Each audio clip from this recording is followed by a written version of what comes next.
Welkom bij Extra Journaal, nieuws uit Curaçao, vers van de pers.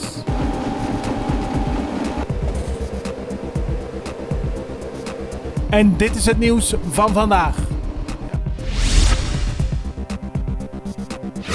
Accountantbureau Grant Thornton heeft een analyse gemaakt over de huidige financiële situatie en de maatregelen die de regering gaat nemen.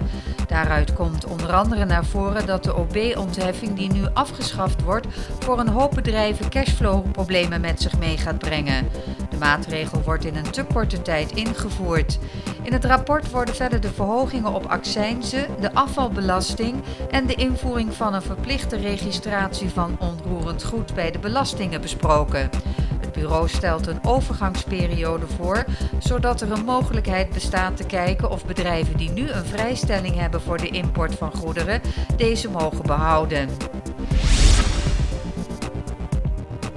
4 vakbonden van de Refineria di Curaçao hebben gesproken met de eventuele nieuwe strategische partner die op dit moment het eiland bezoekt en die geïnteresseerd is.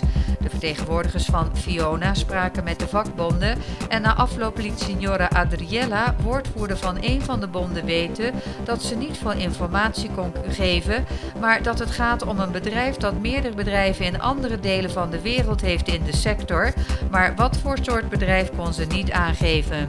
De vakbonden zijn voorzichtig met hun reactie omdat ze de non-disclosure afspraken niet willen schenden.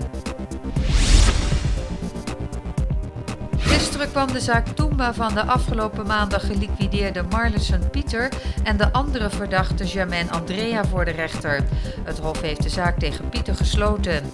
Zijn vriend gaf tijdens de zitting aan dat hij het wapen van een vriendje had gekocht in februari voor 2500 gulden omdat hij een probleem had. De aanklager gelooft het verhaal van de vriend niet. Pieter was volgens officier van justitie Jansen een goede bekende van de politie en dat is Andrea niet. Verder weet hij te weinig details. Een en ander zit niet logisch in elkaar in zijn verklaring, zo zei de officier. De rechter heeft hem een straf opgelegd van 9 maanden en 3 jaar proeftijd.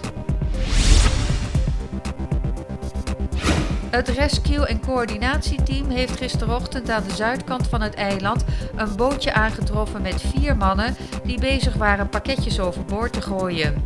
De 4 illegale Venezolanen werden door het team van de kustwacht aangehouden.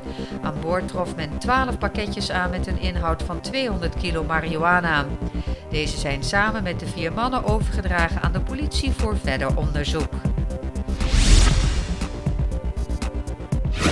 Dio, Pieternella en Regina zijn gisteren voor de rechter verschenen. Ze zijn aangeklaagd voor wapenbezit, bedreiging en mishandeling van agenten tijdens de tienerparade. De rechter vond het opmerkelijk dat de ouders van de minderjarige Pieternella niet aanwezig waren bij de behandeling van zijn strafzaak. Op de bewuste dag gedroegen de jongens zich vreemd en na een achtervolging waarbij agenten door hen mishandeld werden, bleek in de tas van Pieternella een wapen te zitten. De rechter veroordeelde hen tot 30 maanden gevangenisstraf, waarvan 6 voorwaardelijk. Het Curaçaose voetbalelftal moet het komende zondag opnemen tegen het team van de Verenigde Staten. Jamaica neemt het op tegen Panama. Het Amerikaanse team won gisteren met 1-0 van Panama en werd daardoor winnaar in groep D van de Gold Cup.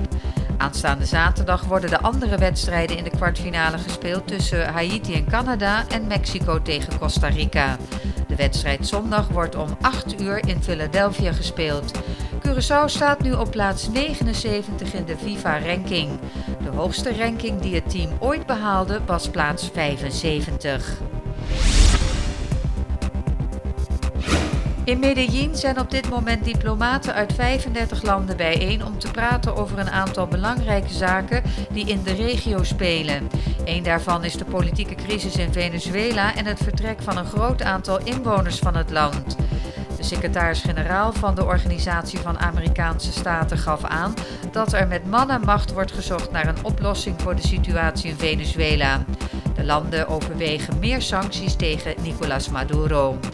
De landen spreken verder over de mensenrechten en de strijd tegen terroristische groeperingen en het voorkomen van fraude met gestolen goederen.